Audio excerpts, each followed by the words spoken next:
The world is full of stories. We tell them to entertain, to teach, to warn. But some stories whisper of a darkness that lies just beyond our perception, a chilling truth hidden beneath the surface of our everyday lives.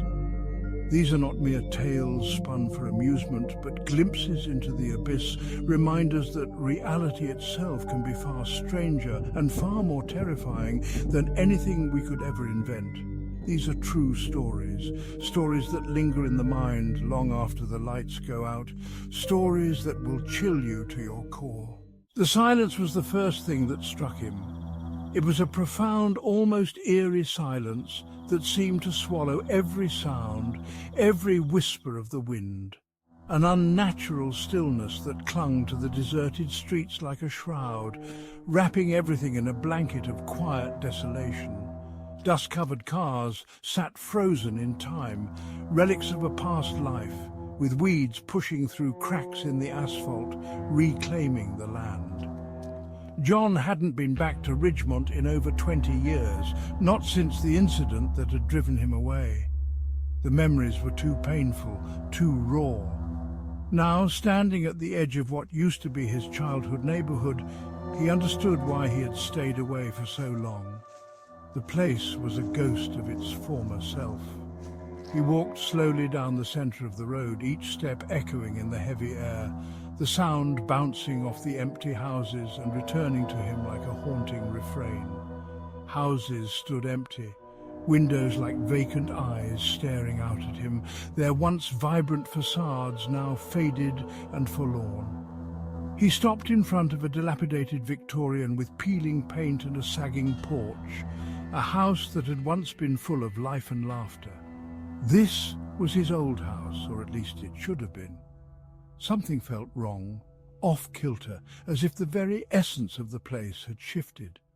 As he stared, a flicker of movement in an upstairs window caught his eye, a shadow that seemed to dance just out of reach.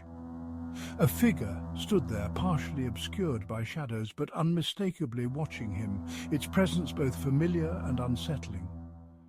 The figure of a young boy, standing still and silent, as if waiting for something.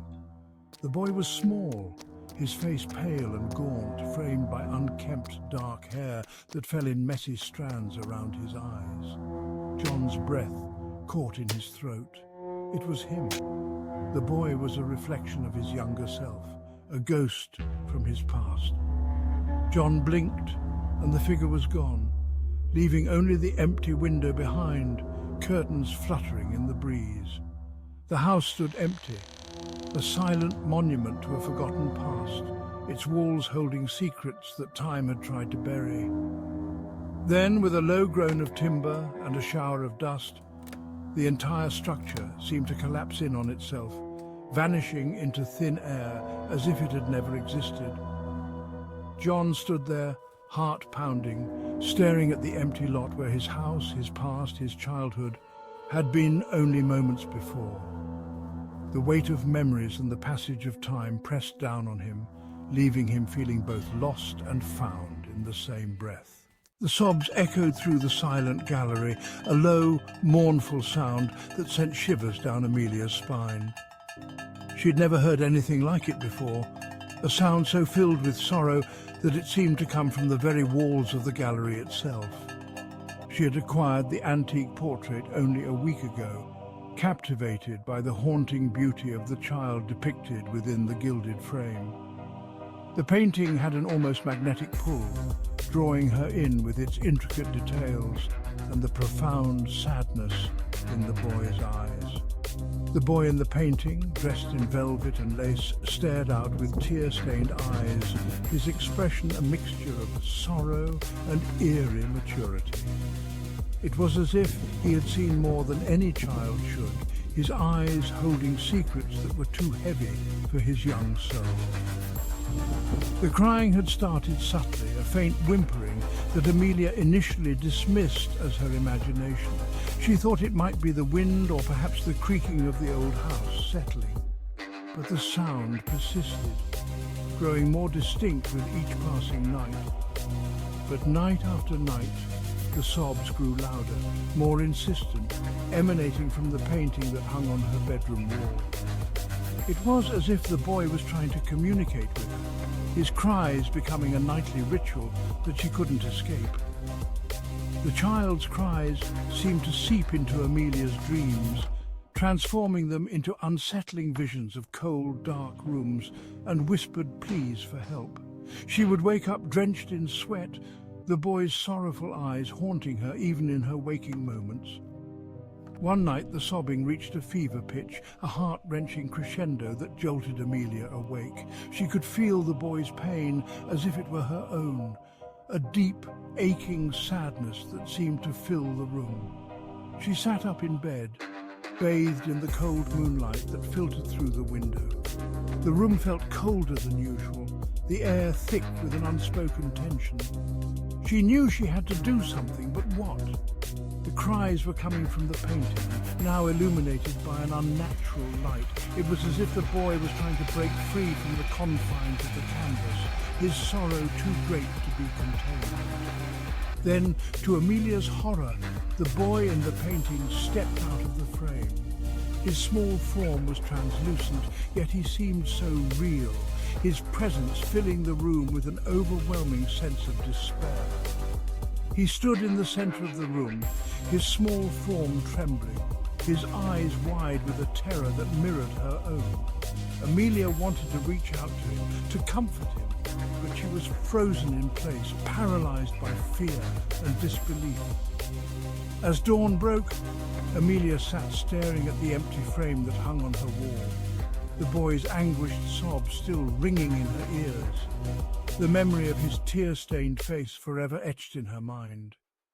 She knew that her life would never be the same, haunted by the boy's sorrow and the mystery of the crying painting. The first time it happened, Eleanor dismissed it as a trick of the light. She had always been a rational person, not one to jump to conclusions or let her imagination run wild. She'd been living alone since her husband Arthur passed away a year ago.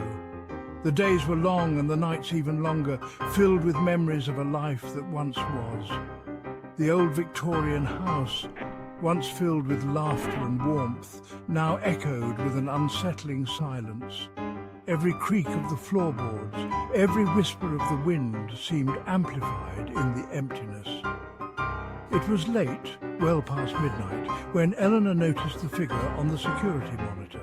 She had installed the cameras for peace of mind, never expecting to see anything out of the ordinary.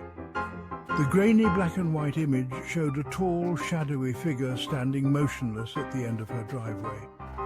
It was as if it had materialized out of the darkness, a ghostly presence that sent a chill down her spine. She lived at the end of a quiet cul-de-sac. No one ever visited at this hour. The neighborhood was usually serene, a place where nothing ever happened. Eleanor watched, heart pounding, as the figure remained there, unmoving, for what felt like an eternity. She could feel her pulse quicken, her breath coming in shallow gasps. Then, just as suddenly as it had appeared, it was gone. She blinked, unsure if she had imagined the whole thing. Night after night, the figure returned. Each time, it stood in the same spot, a silent sentinel watching over her home. Always the same, a tall, indistinct silhouette, standing silently at the edge of her property. It never moved, never approached, just stood there, a dark outline against the night. Eleanor tried to rationalize it away, but a growing sense of unease gnawed at her. She couldn't shake the feeling that something was terribly wrong. One evening, as she was reviewing the security footage, she noticed something chilling. Her eyes widened as she leaned closer to the screen. The figure was facing the camera, its head slightly tilted, as if it were staring directly at her. It was an unnerving sight, one that made her skin crawl. She rewound the footage and paused on the image. Her hands trembled as she studied the screen, trying to make sense of what she was seeing. That's when she noticed it. A faint detail in the background of the image, a hand, pale and skeletal, resting on the figure's shoulder. Eleanor's blood ran cold. It was a detail she couldn't ignore, a connection she couldn't deny. The hand looked eerily familiar, the simple gold band on the ring finger sending a shiver down her spine. It was Arthur's hand. The realization hit her like a tidal wave, leaving her breathless and terrified. As you sit there, safe in the comfort of your own home, it's easy to dismiss these stories as mere fiction.